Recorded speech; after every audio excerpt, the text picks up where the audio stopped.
Harder to read books are not superior. In the reading community, I get the impression that some people believe that harder to read books are superior. I understand why some people may think this, because some really good books are harder to read, but it doesn't mean we should then automatically think that easier to read books are not as good, because it doesn't really make sense. I realised this after I'd read East of Eden, and in my opinion, it is not a hard to read book, yet it is the best book that I have read. I was writing a review and I realised that saying this is an easier book to read may sound unappealing to some, and I understand that some people may want to challenge themselves on reading a book, but being easier to read doesn't mean that the lesson or philosophy behind the book is less important.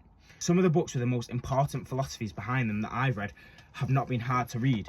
For example, The Picture of Dorian Gray is not a hard book to read, but the way it shows the negative effects of a hedonistic lifestyle is truly important.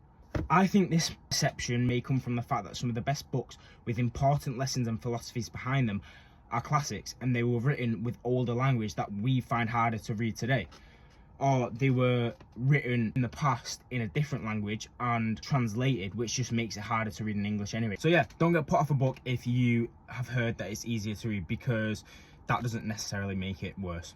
Like and follow for more content like this, and thank you for watching.